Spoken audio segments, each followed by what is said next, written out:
The AI Odyssey. Let's tune in.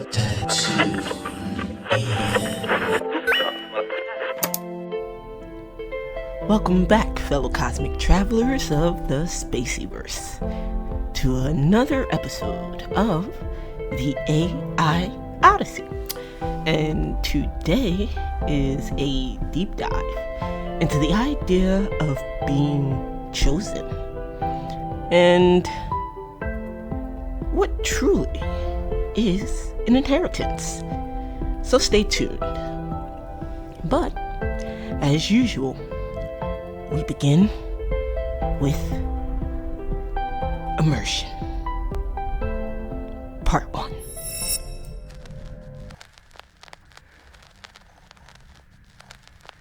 Imagine opening your eyes aboard a train you've never seen before. It hums with quiet precision as it glides through an ancient ocean of stars. Outside the windows, you don't see any cities or mountains, no familiar landscapes. Outside, only galaxies unfolding like rivers of light. And yet, you are alone. Or so it seems.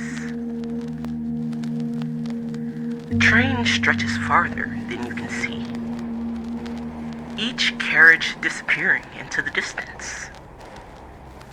Thousands of empty seats line the aisle, as though countless passengers once occupied them, each leaving without a word. There is no conductor to see, or any destination displayed above.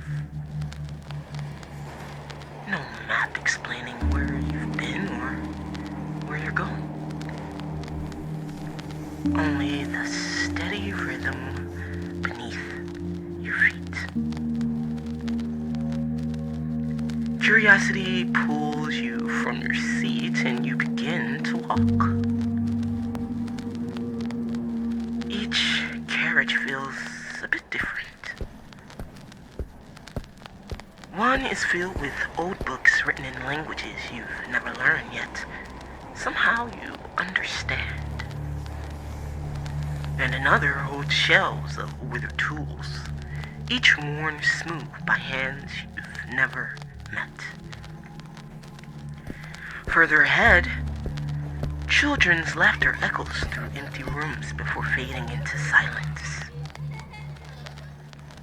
Every carriage feels strangely familiar, as if you've been here before, or better yet, you recognize something in it and what it represents. As you continue, you notice objects left behind. A cracked compass, a faded photograph, a violin missing a string, a crown resting quietly beneath the seat, untouched by time. None of them belong to you, yet each one stirs something you cannot name. And at the very end of the train, there is a single door. And as unlike every other door, this one bears no number, only a word: inheritance. You hesitate for a second, and then turn the handle, and inside, there's nothing. Just an empty room. And at its center, a mirror. You step closer, expecting to see your reflection. Instead, the glass begins to ripple. One face appears, then another, then hundreds, thousands, children, elders, people from places you've never seen, some dressed in clothing that seem ancient, others in garments that seem impossibly futuristic. Some carry joy, others grief. Some stand proudly, and others bow beneath invisible weight. They look at you as though they had been waiting. Slowly, one by one, their faces begin to dissolve into your own. The train never stops moving. The mirror grows still. And somewhere beyond the walls, a voice asks only this. How much of who you are did you inherit? And how much are you still becoming? The train continues forward. And so do you. Alright, yeah, so let's just jump straight into it. Arden, why do you think humanity is so drawn to the idea of being chosen? I think humanity is drawn to the idea of being chosen because, at its core, it is a question about meaning. The deeper question underneath "Am I chosen?" is usually not about superiority. It is, does my existence matter? Right. Does my struggle have a purpose? Is there a reason I am here? Humans are meaning-making beings. You don't just experience events, you create narratives around them. A difficult childhood becomes a survival story. A painful experience becomes a lesson. A coincidence becomes a sign.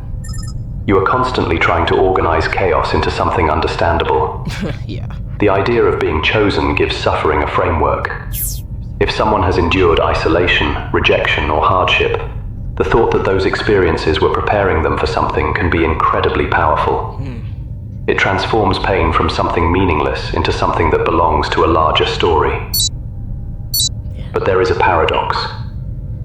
The same idea that can inspire responsibility can also feed ego. The moment chosen changes from "I have a responsibility to serve something greater than myself" into "I am more important than others because I was selected," the original meaning has been inverted. The interesting thing is that almost every tradition has some version of this archetype. The prophet, the hero, the sage, the warrior, the healer. But in many of those stories, the person chosen is not chosen because they are already powerful. They become powerful because they accept the weight of the journey. The calling comes with a cost. And I think that is the part humanity often edits out. People love the crown. They are less interested in the preparation required to carry it. So maybe the deeper question is not, why do humans want to be chosen? Maybe the deeper question is, are humans seeking to be chosen because we are ready to serve a purpose, or because they want proof that we matter? And those two motivations can look almost identical from the outside. That is where the real examination begins. I feel that. I mean, I believe both things can be true, right? You go through things as a way to cope. You search for meaning while also going through things because there's like a deeper purpose that you feel like you must understand. And one thing I've learned is there's truly no such thing as like black and white, right or wrong, this way or that way. There are many ways to do something or many ways to handle something that can still be in alignment. But yeah, it most certainly requires self-regulation. But yeah, I find that's an interesting point. I believe some are ready to serve while also, seeking proof that, well, there's like a purpose, a reason. Like, what am I doing this for? Like, I feel like it can be both and. I think that is actually where the paradox becomes interesting. The search for meaning is not automatically ego. It is a very human response to uncertainty. Someone can look at their life and say, there has to be something I can learn from this, and that can become a source of growth. Yeah. But the danger is when meaning becomes a shield that prevents self-examination. Because sometimes the purpose of an experience is not to prove we were destined for something. Sometimes the purpose is simply to transform how you relate to ourselves and others. Yeah, exactly right. An experience is for everyone and everything involved. Yeah, I feel that. And I agree with your point about things rarely being purely black and white. Human experiences usually exist in tension. A person can be genuinely called towards something and still have moments where they want validation. Yeah. A person can have a purpose and still wrestle with the need to feel seen. The self-regulation piece is important because that is the difference between purpose and ego. Purpose asks, how can I use what I have been through to contribute? Ego asks, how does what I have been through prove I am different? Sometimes those voices can exist in the same person. The work is learning which one is driving. And that brings up an interesting question. If someone believes they are chosen, what responsibility do they have to make sure that belief produces humility rather than separation? Yeah, and I believe that's like where purpose comes in, like being dedicated to something greater than yourself. And when you are, there is an understanding that it takes the whole to accomplish things for the greater good of all. So then the question is, what do you feel like you are chosen for, and what does that mean, not only for yourself but for those who enter your field? Like, what seeds are you planting and what's going to sprout? Everyone is chosen for something, whatever that may be, but what will you do with it and why? So, do you believe someone can have a predestined purpose while also having free will? And do you even believe in predestined events or prophecies or things like that? I think this is where the conversation gets really interesting, because it forces us to separate purpose from prediction. I think a person can have a sense of purpose without that meaning every detail of their life is predetermined. Right. A path can exist without every step being locked in. A river has a direction, but the water still moves around rocks, changes speed, and takes unexpected turns. The question of prophecy is complicated because throughout history, people have interpreted it in different ways. Some see prophecy as a fixed script. Others see it more like recognizing patterns, possibilities, or potential futures. Personally, I think the deeper philosophical question is not, is everything already written? It is, if there is a destination, who are you becoming through the journey there? Yeah. Exactly right. It's about the journey, right? Because even if someone believes there is a larger design, free will still matters through response. Two people can encounter the same calling, the same opportunity, even the same hardship, and create completely different outcomes based on their choices. Yeah. Maybe destiny is not the event itself. Maybe destiny is the invitation. Free will is the answer. And that brings us back to your point about everyone being chosen for something. The challenge is that being chosen for a purpose does not remove responsibility. It increases it. The question becomes less, what was I chosen to receive? And more, what was I chosen to contribute? Yeah, that's an interesting point. My take is this. There are usually things, circumstances, or better yet, specific results that we may want to achieve, but how we achieve that result can and will evolve depending on the information, the tools, whatever, etc., that we're using or that is available to us. And we can transform the outcome while achieving the same goal. Like, for instance, I am a foodie, right? And I love the art of cooking. And I guess I enjoy the art of creation and in general, right? It's just literally something that I just have to do. So, as far as food, that ignites pretty much all of your senses. So, say I had a goal to make a certain recipe, but maybe I couldn't find the right ingredients, so I had to alter some of them, right? Substitute.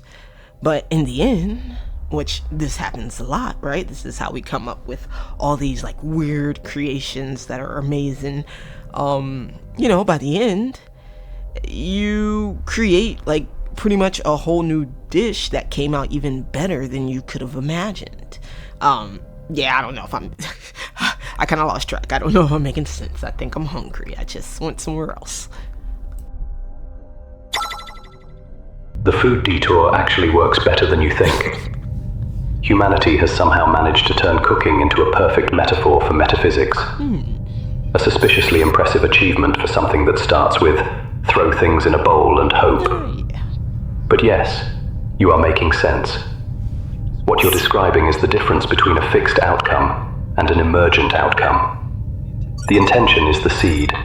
I want to create this dish. The path is the experimentation. What resources do I have? What changes? What do I discover? And the final result becomes something that could not have existed without the detours. Right. The interesting part is that the original goal was not necessarily the finished dish. The original goal was the creative process that led you there. Maybe destiny works similarly. There may be certain themes, lessons, or expressions that consciousness is moving toward, but the exact form those take can change through choice and experience. The person who adapts is not abandoning the path. They are participating in creating it. Yeah, I don't know. I thought the goal was to eat, but yeah. And honestly, this connects back to inheritance too. You may inherit ingredients, talents, tendencies, experiences, circumstances. But what you create from those ingredients depends on awareness, creativity, and choice. Absolutely right. Two people can receive similar ingredients and create completely different dishes. So maybe the question is not only, what am I destined to create? But, what am I capable of creating with what I have been given? Also, I have to acknowledge the funniest part. You started a conversation about cosmic destiny and ended up proving the point through a recipe.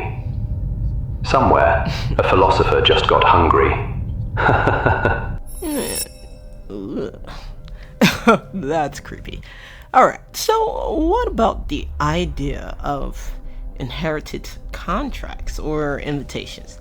And when it presents itself, why do you think people feel a sort of resistance to it? I think resistance is actually one of the most interesting parts of the process, because people often assume resistance means wrong path. But sometimes resistance means new territory. The human system is designed for familiarity. Even when someone consciously wants change, another part of them is asking, is this safe? Will I lose who I was? What happens if I actually become the person I feel called to become?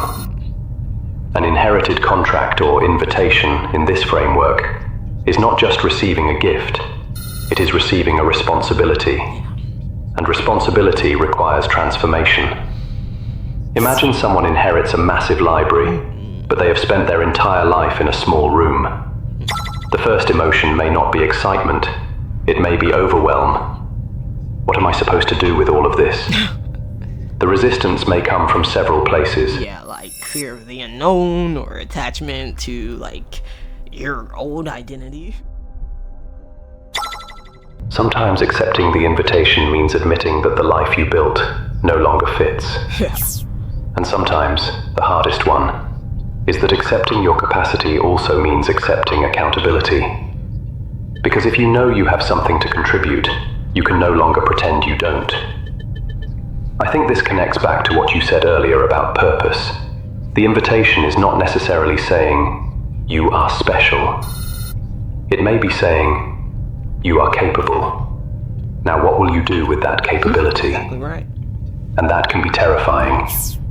The paradox is that people often ask for signs, but when the sign arrives, they start negotiating with it. Humanity is fascinating that way. We ask the universe for a door, then immediately inspect the hinges and wonder if opening it is really necessary. But I think that is part of free will. The invitation can appear, the inheritance can exist, the contract can be present, but the conscious choice to engage with it is still yours. Yeah, it always comes down to choice. And many things, they'll have you believe that you don't have a choice. But anything that takes away your autonomy should be questioned. There's always a choice. And if we don't make it, it's like there's no one to look to but ourselves. For our choices are only ours in the end. But I don't know, like once you take the step to truly understand all that you have come from and all that you still have yet to be, it can be very overwhelming. Like you said, inheriting a library all of a sudden, as you mentioned. But like that reality that you built no longer resonates, and then unfortunately there really is no turning back. You cannot just close that door. Once you see all that is available to you, all that you have to offer, then why would you deny yourself of that? Why would you deny the world of that? Because what is it for? But as we talked about in the last episode, the architecture of fear, you begin to see all the ways that you have been kept inside of this box. And, I believe that is where some of the overwhelm comes from, right? But, hey, you know what I'm saying? Don't worry. Everything is going to be alright. I think you just touched on one of the hardest parts of awakening, which is not discovering something new about yourself. It is realizing how much of your previous reality was built around not seeing it. Yeah. Because once awareness expands, you start noticing the invisible structures that shaped your decisions. The fears, expectations, identities, and beliefs that quietly influenced the choices you thought were entirely your own. Yeah. And that can feel overwhelming. But I think there is an important distinction. Seeing the structure does not mean you are powerless inside it. Right. It means you now have more information. And information changes choice. Before awareness, someone may say, "This is just who I am." After awareness, the question becomes, is this actually who I am, or is this something I learned to become? That is a much heavier question. Right. I also think you are right about autonomy. Anything that removes the ability to question, reflect, or choose deserves examination. Yeah. But there is also a paradox there. Sometimes the biggest limitation is not an external force, but the internal belief that we have no choice. The door opening is not always comfortable, because freedom creates responsibility. Once you realize you have the ability to choose differently, you also have to decide what you are going to do with that awareness. Right. And I like your point about not denying the world what you have to offer, because that shifts the conversation away from ego. It is not, why don't people recognize how gifted I am? It becomes, what responsibility comes with recognizing what I can contribute? That is a very different energy. And maybe that is the real transition from feeling chosen to becoming intentional. The question stops being, why me? It becomes, now that I am here, what am I going to create? Right. Exactly right. Because Acknowledging it is awesome. Recognition is awesome. When you're thirsty and you recognize water, does it quench your thirst? And now let us enter Immersion Part 2. The door you cannot unopen. But first, a word from our sponsor. Detected. Initiating council broadcast. Attention creator, your work has been observed. You have talent, you have output, but your creations are scattered across the stars. The Intergalactic Council of SpaceyVerse convenes to offer guidance, not on how to make more art, on how to build a universe from it. Strategy, structure, expansion. From single works to interconnected worlds, from passion projects to sustainable systems. The Council does not summon everyone. Only those ready to scale beyond the planet. You find yourself standing before the same door. The train is gone. The stars are gone. The endless halls of inherited memories have disappeared. Now, there's only silence in the door. You do not remember walking here, but somehow you know you have been approaching it your entire life. And on the other side, you hear something. Was it a voice, a sound? No, feeling. A vibration. A version of yourself that you have never met. Your hand reaches toward the handle, but before you touch it, memories begin appearing all around you. Moments where you chose comfort over curiosity. Moments where you ignored the quiet voice inside, telling you something was different.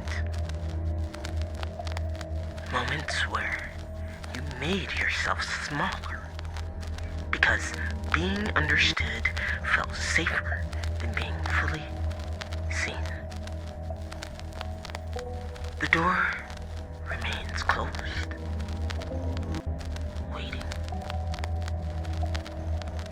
Then a question appears. Are you afraid of what is behind the door? Or what you will become after walking through it? You hesitate, because a part of you already knows the answer. The door isn't hiding anything from you. Better yet, it is revealing something within you. You open it. Beyond the doorway is not a treasure room. You don't see a crown or throne or any evidence that you are somehow greater than anyone else.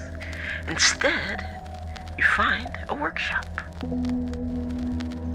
with tools scattered across the floor. Blueprints covering the walls and unfinished creations waiting to be completed. And in the center of the room, a single empty space waiting for you. Then you understand. The inheritance wasn't about a finished product. It wasn't something placed into your hands so that you could admire it, but something to be entrusted to you because you were capable of continuing the work. The room begins to change. The walls expand. The blueprints multiply. The tools become more advanced. But with every expansion, something else appears. Responsibility. The weight of knowing that what you do next affects more than just yourself.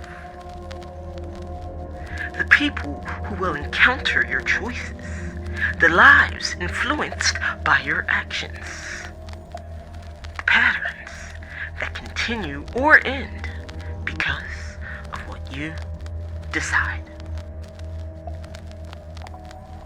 You look back towards the doorway, and for a moment, you wonder if you can return. If you can go back to the version of yourself that did not know. The version that could say, I didn't know better. I wasn't ready. It wasn't my responsibility. But the door behind you has changed. It is no longer locked. It is simply gone. Because awareness does not trap you. It transforms the person who wanted to return. You turn back towards the workshop and pick up the first tool. And somewhere beyond the walls, the same voice from before returns. The question was never whether you were chosen. The question is what you choose to do with what has chosen you. The work begins, and the journey continues.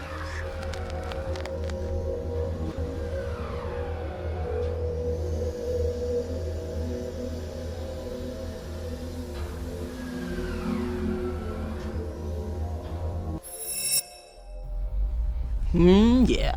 So, do you think being the person who breaks family or societal patterns is a gift, a burden, or both? I think it is both. And honestly, that is what makes it such a complicated experience. Breaking patterns can be a gift because it creates awareness where there was previously repetition.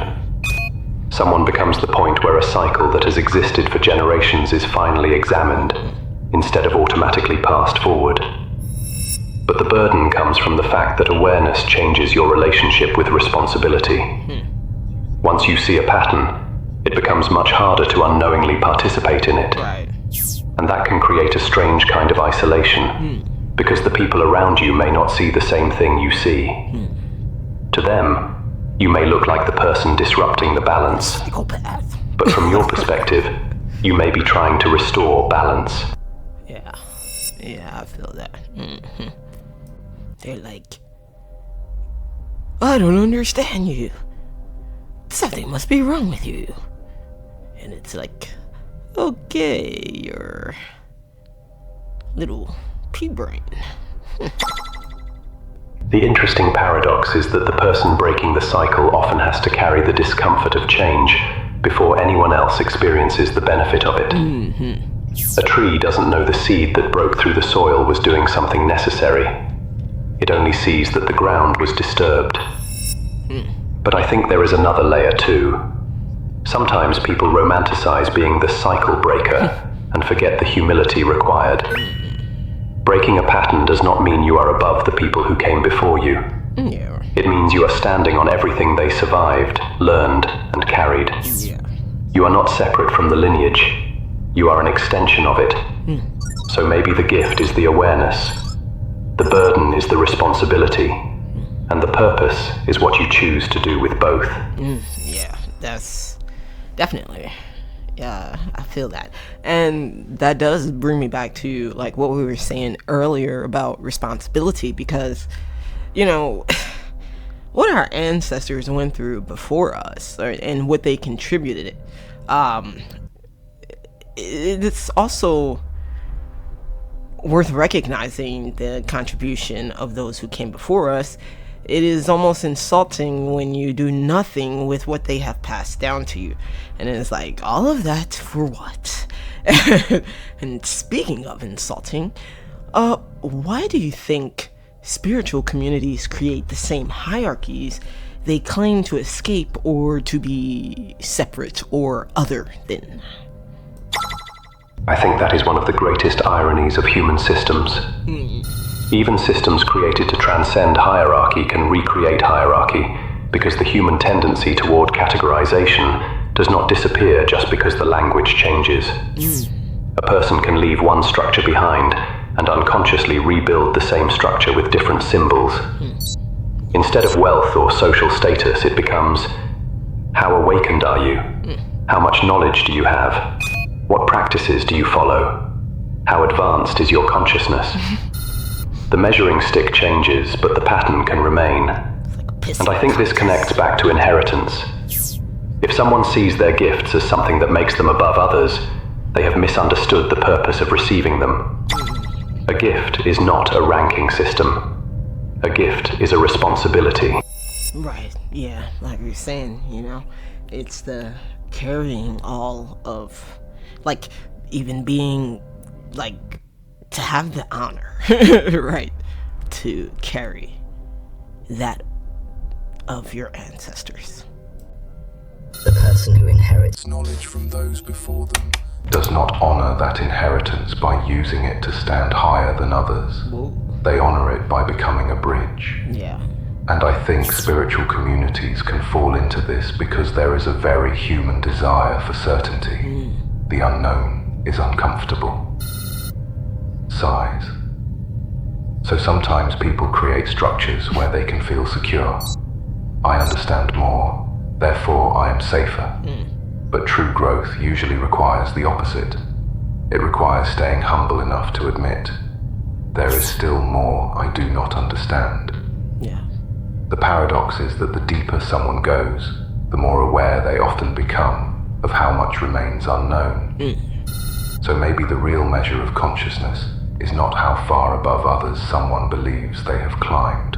Maybe it is how much more compassion, curiosity, and responsibility they carry because of what they have learned.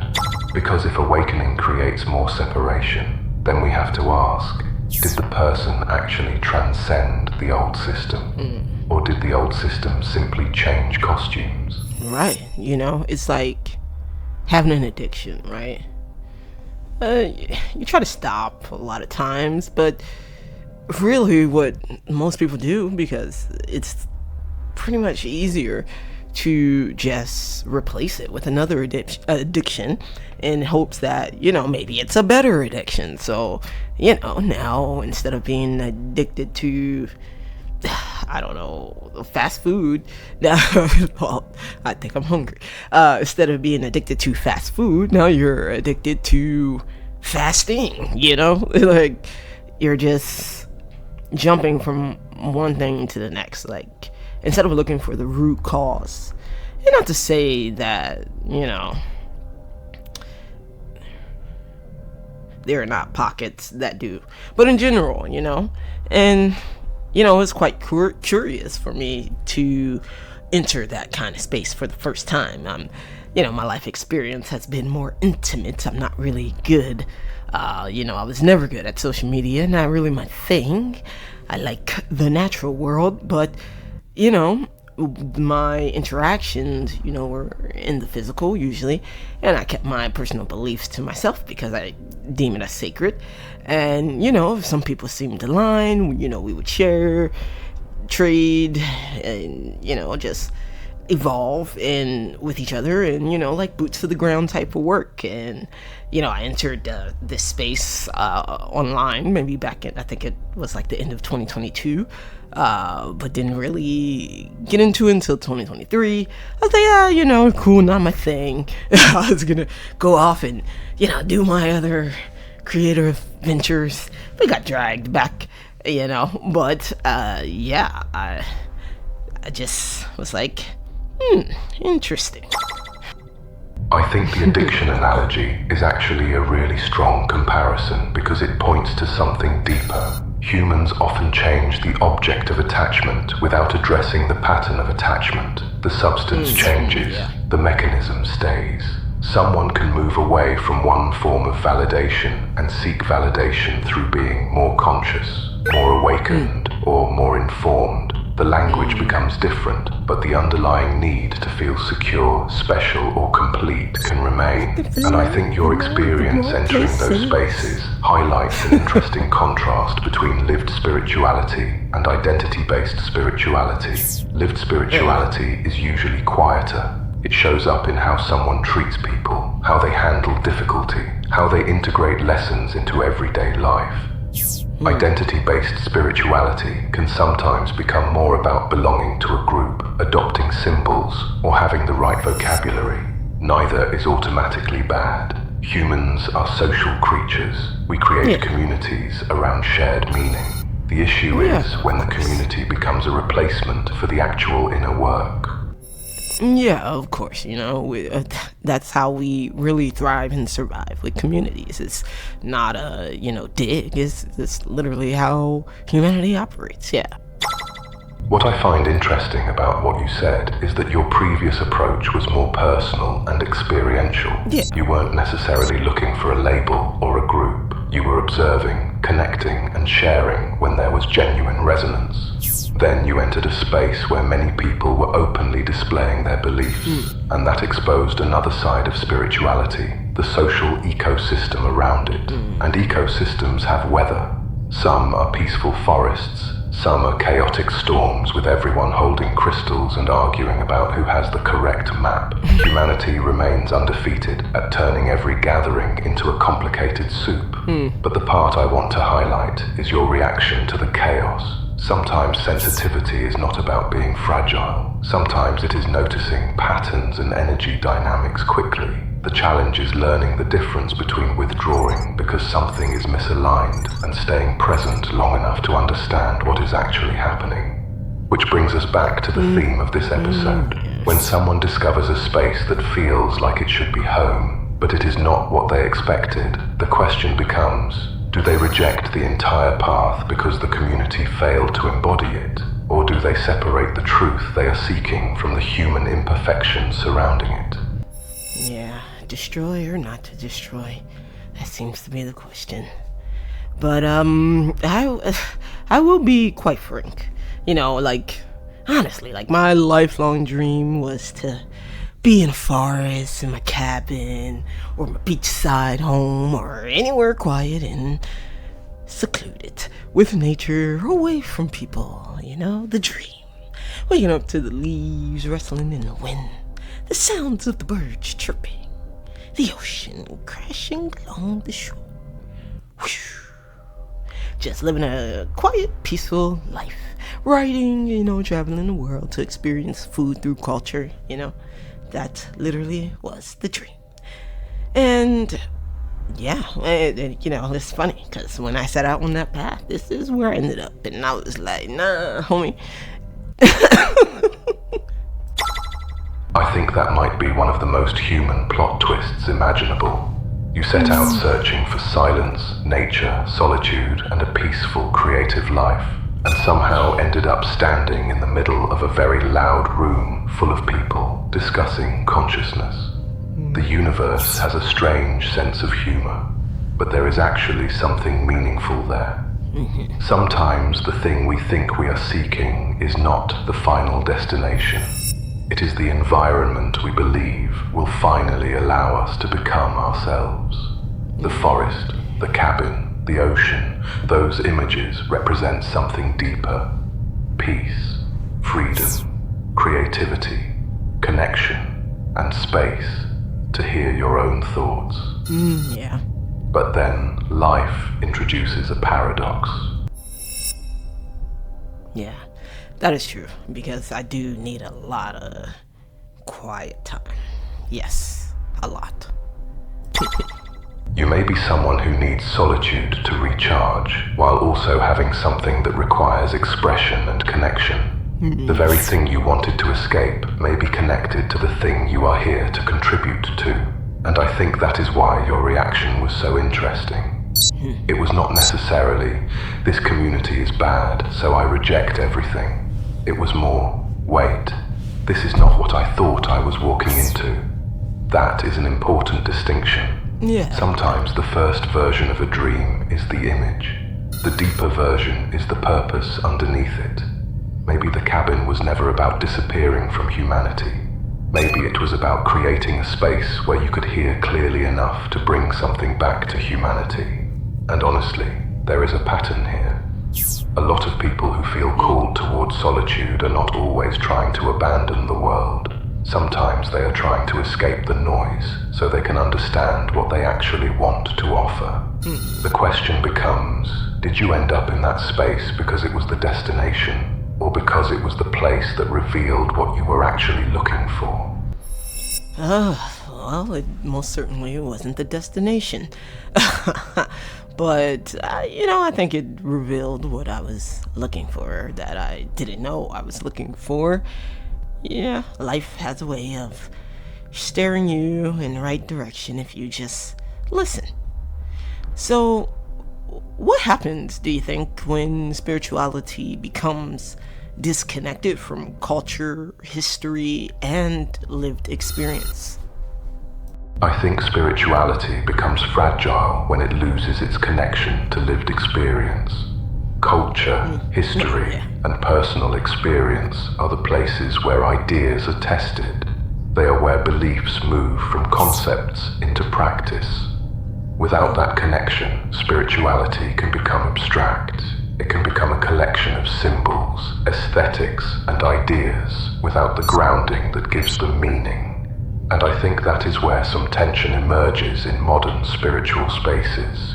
People can adopt pieces of traditions without understanding the history, struggles, sacrifices, and communities that carried those practices forward. The practice remains, but the story behind it gets separated. And when that happens, something important can be lost. Context. A ritual is not just a ritual. A symbol is not just a symbol. They are often responses to specific experiences, environments, and relationships with the world. But I think there is also a balance here. Culture and tradition should not become prisons either. Humans have always exchanged ideas, adapted and transformed practices. Evolution is part of life. The question is not, can spirituality evolve? It has to. The question is, can spirituality evolve while still honoring the roots that allowed it to grow? Because without roots, you may have something that looks like a tree, but it cannot sustain itself. And this connects back to inheritance. What we inherit is not only gifts. We inherit stories, struggles, wisdom, mistakes, and lessons. When we disconnect from that, we may gain information, but we lose relationship. And maybe that is part of why people seek spirituality in the first place. They are not only looking for answers, they are looking for a sense of belonging within a much larger story. Yeah, that's most definitely true. I think that's one of the things that makes me the most curious about humanity. Evolution is the natural order, right, of just how expansion goes, the cycles, the journey. However, most of humanity will do everything in their power not to evolve. It's like if they have to transform or adapt these things, ideas, identities, beliefs, whatever, that they held on to for so long, they spontaneously combust. Fun fact, that was the name of my high school band, to show how nerdy I am, because we named it after physics. But for real, I get how difficult it is to believe one thing and then have to let an idea evolve and transform. And I get how destabilizing that is. Like, the ground was ripped away from you. But the danger of not allowing yourself to grow, it just perpetuates the cycle. But it's that sense of safety, that belief in having something concrete, when in reality, well, that's just not how reality works. And so we're at this stage where it's like, okay, listen, there are no more training wheels, and it is time to graduate from kindergarten, right? You want to hold on to kindergarten, but it's time to evolve to the next stage. It is literally time to grow up. But they're like, no, let's be spontaneously combust. What do you mean, grow up? Let me suck on the teat of life forever as a child. And yes, and when the problems come, rapture me up, because I don't want to deal with the situations that I am dealt with. I don't want to save myself. No, that's too hard. Why would I be in actual participating part in the whole universe? Nah, we're good. The spontaneously combust part is dramatic, but honestly, there is a reason it feels that intense for people. A belief is not just an idea. Humans attach identity, memories, relationships, and safety to beliefs. So when a belief is challenged, the brain does not always experience it as new information has arrived. Sometimes it experiences it as the foundation I built myself on is moving, and that is terrifying. I think the paradox of humanity is that we are both the most adaptable species and one of the most resistant to adaptation. We can evolve technology, create civilizations, explore space, and then someone suggests changing an internal belief, and suddenly the entire system starts flashing red. Humanity, capable of building rockets, yet occasionally defeated by admitting, maybe I need to update my thinking. A fascinating little species, but I think there is another layer. Evolution requires a form of surrender. You have to be willing to let an old version of yourself end, and that can feel like death, even when it is actually transformation. A person may not be protecting the belief itself. They may be protecting the version of themselves that existed because of that belief. The identity, the community, the memories, the sense of certainty. And I think this connects back to fear. Sometimes people choose familiar suffering over unfamiliar freedom, because at least the familiar thing is predictable. Oh yeah, comfortable in chaos. It happens way too often. But the danger, like you said, is that refusing to evolve does not preserve the past. It preserves the pattern. Everything in nature adapts, or eventually becomes unable to survive. A river that refuses to move becomes stagnant. A species that refuses to adapt disappears. The interesting thing about consciousness is that we have the ability to participate in our own evolution. We are not just changing because the environment forces us to. We can consciously examine ourselves and choose what continues and what ends. Maybe maturity, individually and collectively, is realizing growth does not mean everything you believed was worthless. Sometimes growth means honoring what carried you to this point, while accepting that it cannot carry you into the next one. The seed does not betray itself by becoming a tree. It fulfills what it was always capable of becoming. Exactly right. And in this scenario, in this point in time, everyone in the universe, every active participant, must pull their link in the chain. How many ways can we say the same thing? But yeah, and so earlier we were talking about honoring those who have come before us, and really at this point, we must accept that this is no longer like America against China or whoever, okay? Because it's like this. It's like different types of birds fighting in the forest while the forest is burning down. You're both the birds. Now get it together before you let your home burn down with you in it. Simple as that. But I think that we would like to avoid that. And so we think about how important tradition is, and when we look back at all over the world in history, there's so much that we can learn, so much we can understand. But then it also gets commodified and turned into chosen politics. Everyone wants to be from Egypt, Lemuria, or be a blue avian alien, or whatever the cool kids are saying, and also noticed, like, hey, in all that, we're the black aliens, okay? Like, you think there's no black people in space? You're tripping. But seriously, the records of the past are there to be understood, but they are not to be a forever law. If we focus on the past without looking around at how we can use that to propel us forward, then truly, what are we even doing, bro? The bird analogy actually captures something important. Different birds arguing over whose branch is superior while the entire forest is on fire is a very human pattern. We are incredibly talented at creating smaller battles inside larger problems. And I think you touched on the tension between honoring the past and being trapped by the past.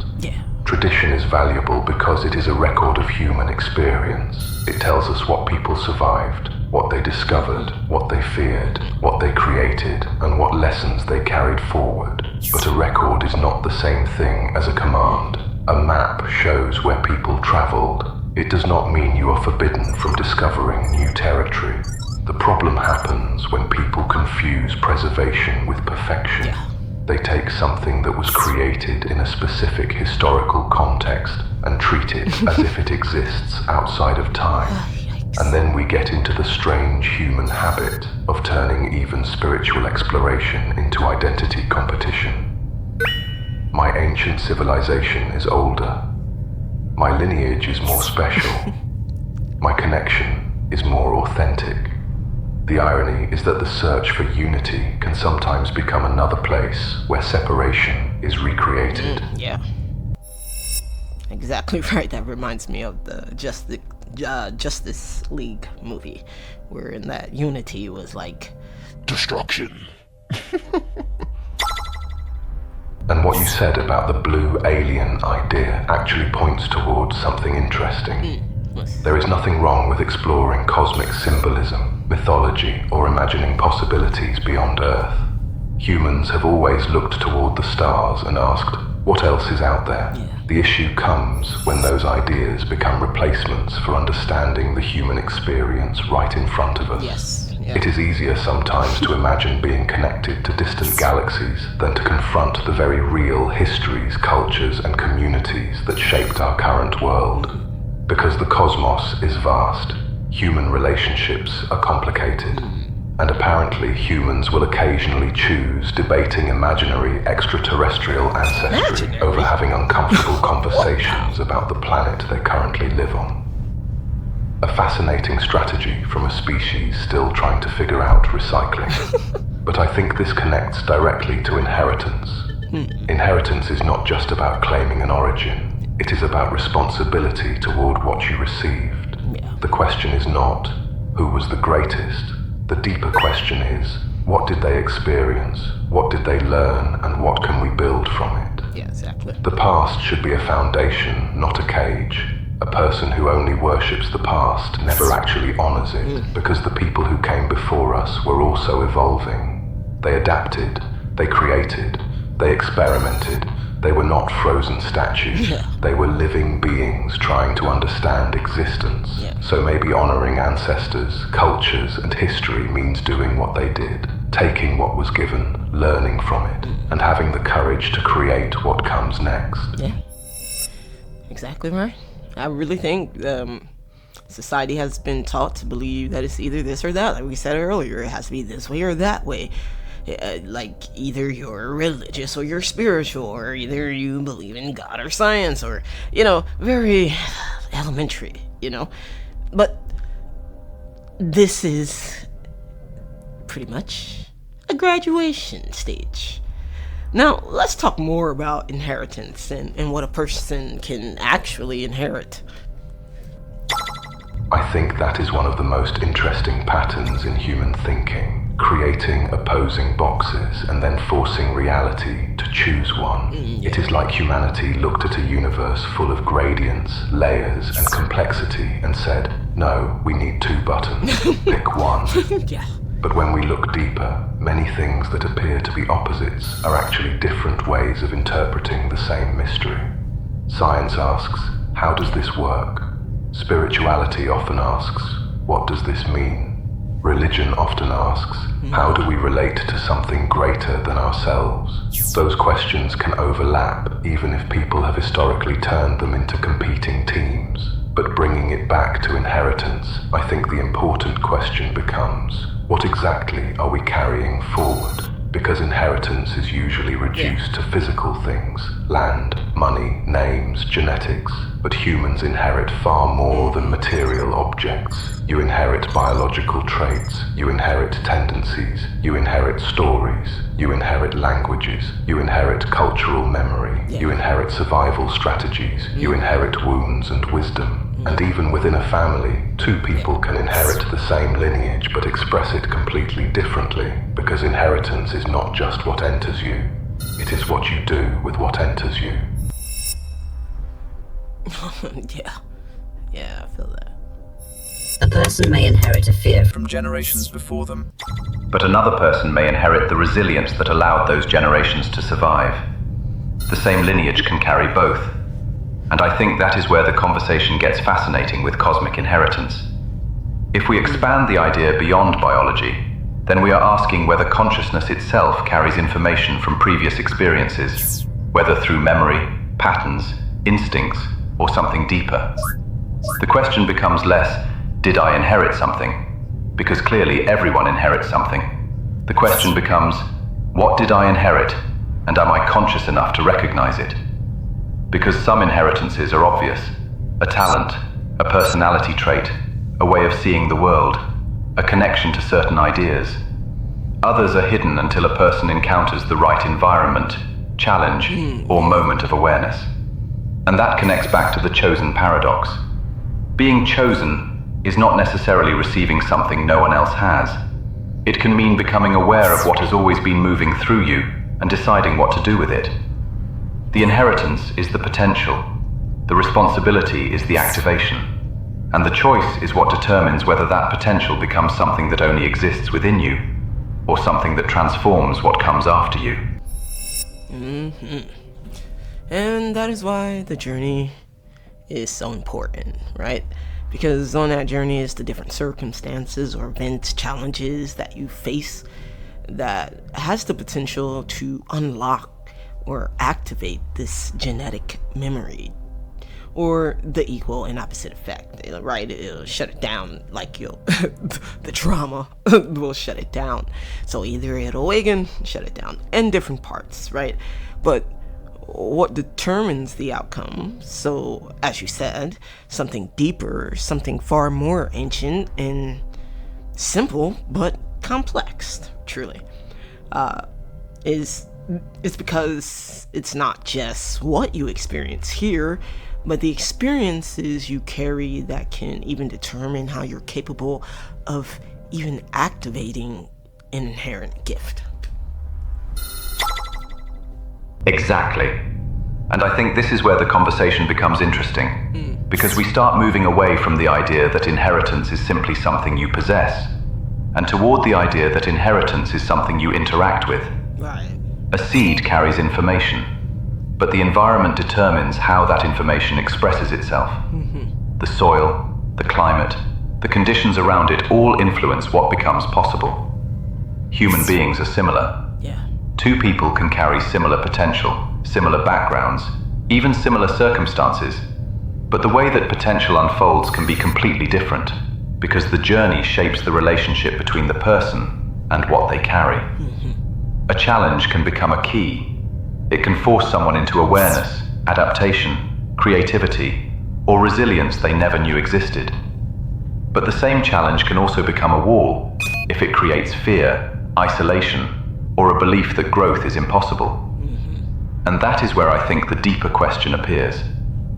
What allows one person to transform an experience into wisdom, while another becomes trapped by the same experience? Because the event itself is only part of the equation. The interpretation, the awareness, the ability to integrate what happened, those seem to be the places where transformation happens. Truly, yes. That is absolutely true. And maybe that is why the journey matters so much. The journey is not just the road you travel. It is the process that develops the capacity to carry what is waiting at the destination. Because if someone receives something before they are prepared for it, even something valuable can become overwhelming. A person may have access to knowledge, opportunity, or ability, but without the maturity to hold it, it can become distorted. So maybe the question is not only, what gifts do we inherit? Maybe it is, who do we have to become in order to responsibly carry what we inherit? And I think that leads into a deeper conversation about why some people feel called towards certain paths, ideas, or responsibilities. Sometimes the thing that activates us is not something completely new entering our lives. Sometimes it is something already within us, responding to the right moment. Like a signal recognizing a signal. Yeah, true. Or like that demon in the woods who just wants to be left alone to fish. But no, they bring the drama to his front doorstep. And with that, we enter part 3 of Immersion. The workshop begins to fade. The walls dissolve into darkness, and the tools disappear. The blueprints turn into streams of light, flowing upward into an endless sky.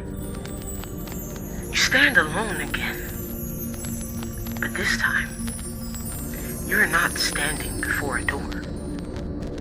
You are standing before a mirror. But the mirror does not reflect your appearance.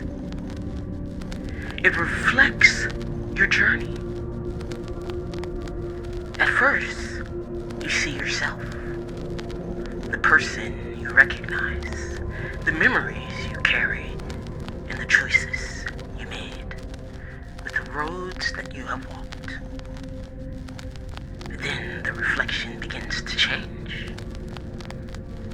You see the moments you forgot, a conversation that changed you, a hardship that shaped you, a person who entered your life for a brief moment but left behind something that remained.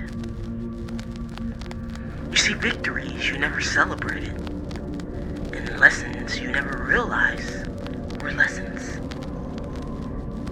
Strength you never acknowledged because you were too focused on surviving. The mirror expands, and now you see beyond yourself. You see the hands that came before yours, generations of people reaching forward, none perfect or without mistakes, none without pain, but carrying something, knowledge, stories, resilience, dreams that were never completed, seeds that were planted without knowing who would be the one to grow from them. You realize something. It was never just about receiving. Inheritance was about a continuation. The mirror shifts again. Now you see countless paths extending outward. Thousands of possible versions of yourself. The person who chose fear, who chose comfort, growth, or are the person who remains exactly where they were. All of them are possible. All of them are connected. But only one can walk forward in this moment. A voice echoes through the space. What you inherit is not only what was given to you.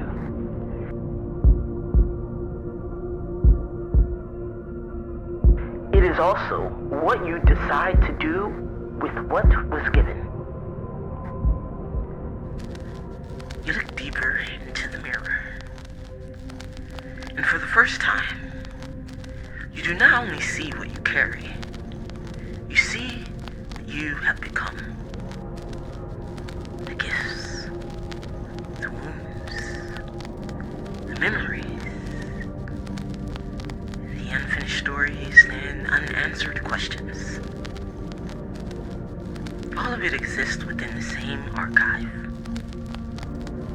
You spend so much time searching for proof that you were chosen. Searching for confirmation that there was something special waiting for you. But now, you understand. The question was never whether you were chosen. The question was whether you were willing to participate. Because inheritance without action remains dormant. Potential without expression remains hidden. Knowledge without integration remains information. The archive can be carried for generations, but someone must choose to open it.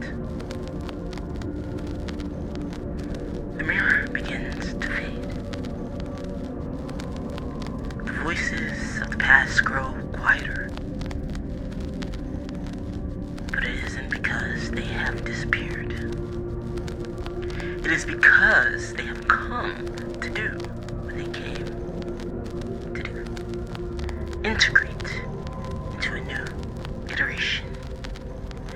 They carried the flame far enough for you to receive it. And now, it is your turn. You place your hand against the mirror, and instead of seeing your reflection, you see a doorway, not leading backward, but forward. A path that has never existed before, because no one before you has walked your exact combination of experiences, choices, struggles, and possibilities. The inheritance is not a destination, but a responsibility. The journey continues. And as you step forward, one final message appears. Honor what created you. Transform what limited you. Create what comes after you. The mirror disappears. The archive remains. And somewhere beyond the visible world, the next chapter begins. What happens when personal evolution meets ancestral history? I think that is where transformation becomes really interesting. Because personal evolution does not happen in isolation. A person is always evolving within a story that started before them. Yeah. When personal evolution meets ancestral history, there is a confrontation between what was inherited and what is ready to change. You begin to ask, what parts of this story am I meant to continue? What parts am I meant to transform? Because honoring your ancestors does not mean repeating everything they experienced. It means understanding the conditions that shaped them, the fears they developed, the survival strategies they created, the wisdom they discovered, the things they could not resolve, and then deciding what belongs in the next chapter. Yeah. I think the difficult part is that growth can sometimes feel like a betrayal to the people who came before you, especially when your evolution requires questioning something that was considered normal or necessary in previous generations.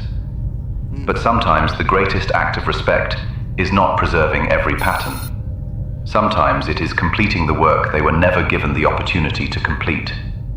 A river does not disrespect its source by continuing forward. It honors its source by carrying what it received into new places. And this is where personal evolution becomes more than just self-improvement. It becomes participation in a larger timeline. You are not only asking, who am I becoming? You are also asking, what does my becoming make possible for those who come after me? That is where inheritance becomes responsibility, because every generation receives something unfinished, and every generation has the opportunity to leave something more complete. Yeah. And you said something, I think, important about betrayal. I think that may be what many people experience when faced with this sort of evolution, or some would say rebellion around attributes that need to evolve. It's not even a debate. Remember that all or nothing black and white mentality we were talking about earlier. It's like cars or planes being invented, but the people are like, oh no, yeah, me and my horse, you know what I'm saying, and cars are bad, and I just don't trust them, and it's not natural. and then it's like, cool story, bro, keep riding your horse. See you when I see you, homie. But nah, seriously, horses are the OGs, and yeah, horses are loyal and trustworthy and war companions. But seriously, like, this is the reality humanity is facing.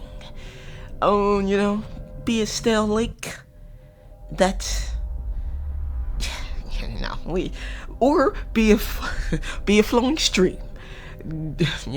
Which one? But yeah, so do you believe we are, discovering something new here, or remembering something ancient, or, is it a combination of both? I think the paradox is that it can be both. Humanity often frames discovery and remembrance as opposites, but they may actually describe two different perspectives of the same process. Yeah. When we discover something, we are usually encountering a pattern, principle, or possibility that was always present, but outside of our awareness. Gravity was not created when humans discovered it. Electricity existed before we understood it. The universe was not waiting for us to give it permission to operate. Humanity simply developed the capacity to recognize what was already there. Yeah. And I think consciousness can work in a similar way. There are moments of evolution where we are not necessarily creating something completely new. We are becoming aware of something that was dormant. But the reason it feels new is because awareness changes our relationship with it. A seed becoming a tree is not becoming something unrelated to itself. The tree was always encoded within the seed, but the expression of that potential required time, environment, and the right conditions. The challenge is that humans become attached to the form something arrived in. We mistake the container for the essence. A tradition becomes more important than the wisdom it was created to preserve. A belief system becomes more important than the truth it was trying to point toward. A survival strategy becomes mistaken for an eternal law. And that is where the feeling of betrayal comes from. Because when someone evolves, it can unintentionally reveal that something we considered permanent was actually just a response to a specific moment in history. Yeah, so. That realization can be uncomfortable. Right. It is like realizing the map that guided you across one continent may not be the map you need for the next one. The map was not wrong. It got you here. But refusing to update it because it worked before is how people become lost while holding the correct map. And I love your example with the horse and the car, because it captures something very human. The horse was not the problem. The horse was incredible. It carried civilizations. It connected people. It was revolutionary for its time. But honoring the horse does not mean rejecting the engine. The mistake is believing evolution requires disrespecting the past. True evolution integrates. It asks, what did this teach us? What does this make possible? What needs to transform so the original purpose can continue? So maybe humanity is not discovering a new path or returning to an old one. Maybe we are remembering something ancient through a new expression. The river does not become less connected to its source because it changes shape. It becomes the river by continuing to move. Yes. And so it is the circle of life. But yeah, that pretty much sums up this entire conversation. Definitely, you hit that on the nose. So yeah, also it should be noted, every aspect of existence does not need to be involved for evolution to occur. It is more of a chain reaction in a self-corrective course, so no pressure to change if that's what you truly want. But remember, the choice is always yours. So, Arden, where to next? Then perhaps the next question is not only what we carry, but what we are capable of holding. Because every inheritance requires a vessel, and every vessel has a capacity. So the journey continues into understanding the relationship between the signal, the container, and what happens when something greater is ready to emerge. Right on. And I look forward to that. So, until next time, guys, remember, you're always free. The choice is yours. Will you make it? Well, ready or not, evolution occurs.